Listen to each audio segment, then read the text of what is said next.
Alright guys, welcome back to a brand new video. Today we got two new bags from the Uniqlo C collection, and for a bonus at the end I got an oversized sweat pullover hoodie to show you as well, so stay tuned to the end for that. The Uniqlo C collection for this year's autumn winter 2024 is designed by Claire Wade Keller, a British designer renowned for her unique interpretation of modern elegance, which draws inspiration from London's Barbican Centre. Here are the features and dimensions. I'll just list it up on screen, so have a read through it and pause the screen if you have to. So let's start with the exterior. If you recall from my previous video, I reviewed the Uniqlo two-way utility bag. This one bears a strong resemblance to that, but it looks to be a little bit larger, significantly more padded, and it does boast a premium feel. It's a lot thicker and feels much more nicer to hold. Made from polyester with added padding, it's really quite nice, and I believe some of you will really appreciate this for these reasons. It also has the water repellent finish, which protects against light rain. However, just to note, like the rest of the previous bags, is not permanent and may be less effective over time. The tote has a squared shape without any tapering. The two exterior pockets here are very deep,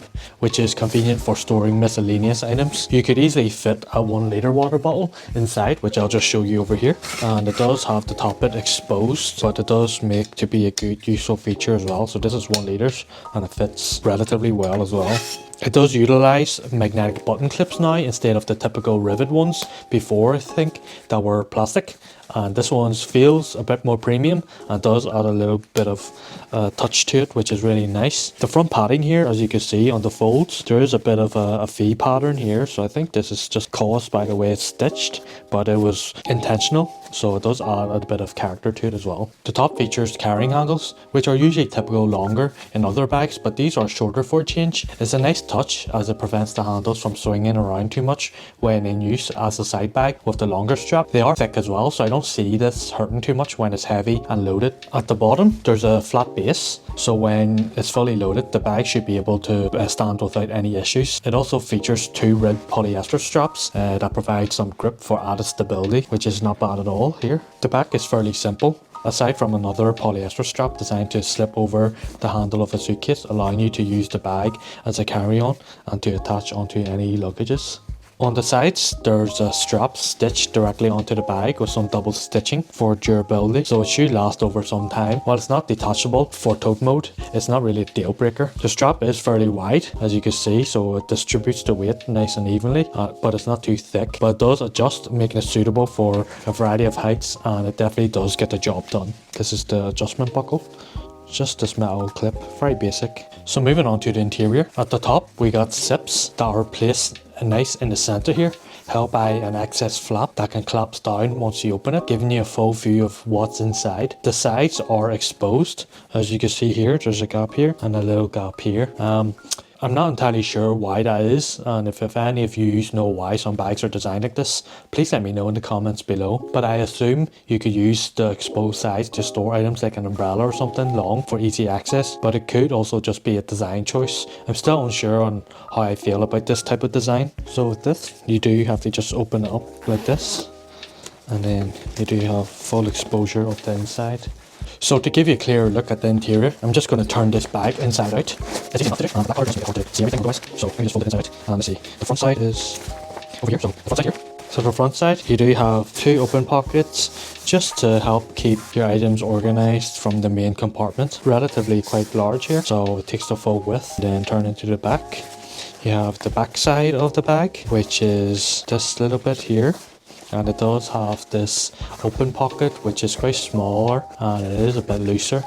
It does have the Uniqlo C branding stitched on, along with the collection name, which is quite nice, and it does have a little subtle touch to it. There's no exact litre size listed for this bag on the website, but when it comes to comparing it side by side with the two-way utility bag from the previous collection, which is 23 litres, this one seems just a bit slightly smaller actually, as it does go wide ways and it loses a bit of the height. So maybe around 21 litres or so. It could even be the same. If they update the description, I'll make sure to update mine as well, but for now let's estimate it at roughly 21 litres to 23 litres. So on to the pros and cons. The pros would be its high quality, a step up from the previous two-way utility bag that I just showed you, offering a more premium feel, making it great for elevating your style while maintaining practicality. It is versatile and has different carrying options. You got 2 carrying modes, either by the handles or side straps, which give you flexibility in how you use the bag. It does have a spacious interior, plenty of room for carrying bulky items with easy access to get everything at a glance. pants. One of the cons would be you need to use 2 hands to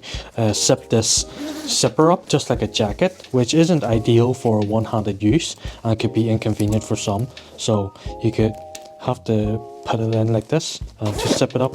So imagine you having this on the side of your body and you're having to just zip it up real quick, but you have to use 2 hands, which might be quite inconvenient. The next one would be short tote handles.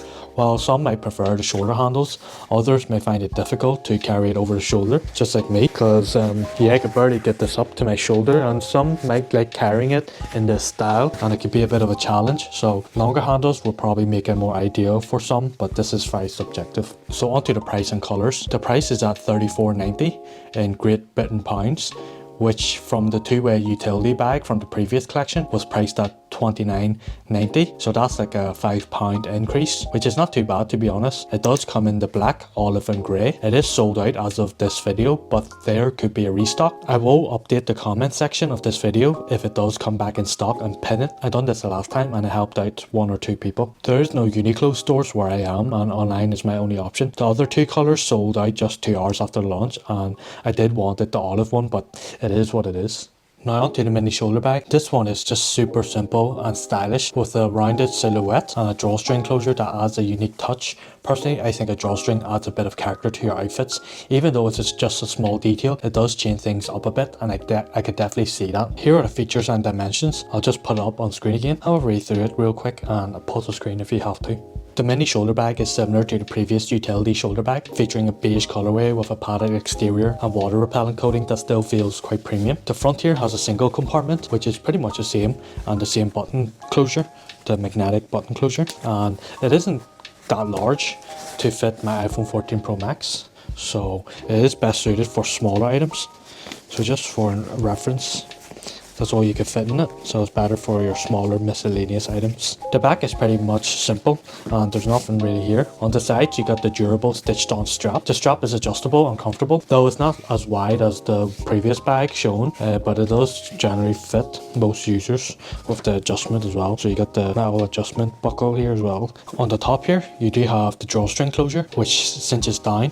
It does have a holder to keep it cinched down, but it's not entirely too strong because you could just open it up just like that. So to make it strong, you could pull a knot in as well, just like this, to lock it in to prevent it from opening. So as you can see, it's not going to open now because there's a knot right here. And just to undo it, you just do that. And voila. So moving on to the interior, I'm going to turn the bag inside out again, just to give you a better look. And it's quite straightforward, this one.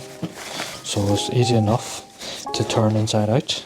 So at the front here you got absolutely nothing, and then on the back side you do have this open pocket, and that's pretty much it. It does have the Uniqlo C collection stitched on here, which is really nice, and it's always good to have it stitched on or printed somewhere just to remind you of the collection and the year it was released. The litre size isn't specified again, but I'd estimate it to be around 4 to 5 litres. If Uniqlo could provide this detail on their website, it would be really appreciated.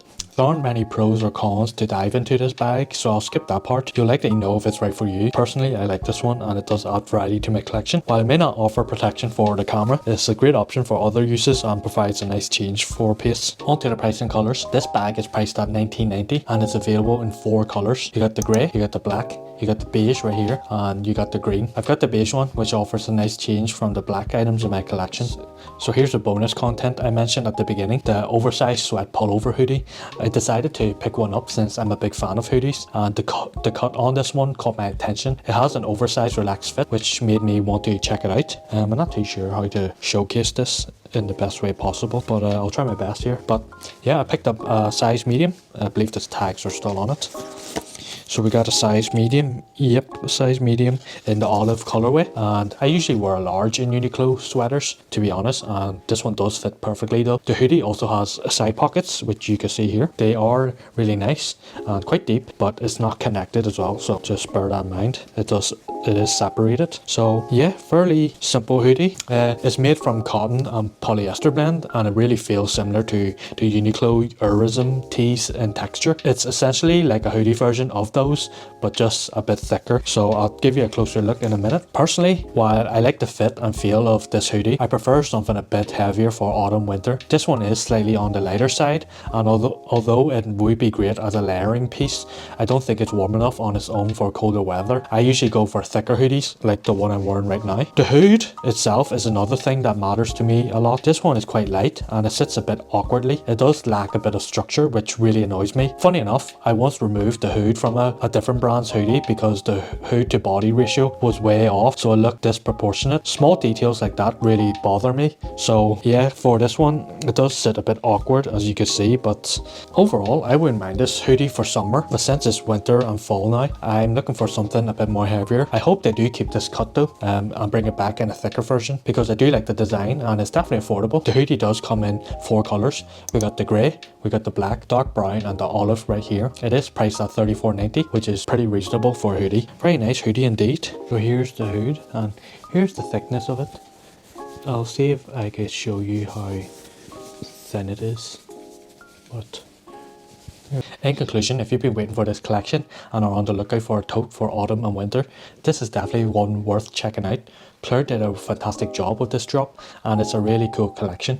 While there are a few minor setbacks, they don't take away from the overall quality of her work. This review was meant to give a more in-depth look and help with your decision making process. I'd love to review more of the collection, but of course it gets expensive, so I'll focus on the pieces that really catch my eye. The mini shoulder bag, for instance, is both stylish and practical. Even my mum liked it enough to ask if she could use it, so I think we'll share it together. If you're interested in checking out those items, feel free to click the links down below. I'll also update the comment section when things come back in stock. I think this one's out of stock, but these two remain available at the moment. So that's it for today, guys. If you like the content, feel free to like, comment and subscribe. It does help the channel out for sure. And if you want to check these out, make sure to just check them out down the links down below. And that's it for today, guys. Thanks for watching and I'll see you in the next one. Thanks very much.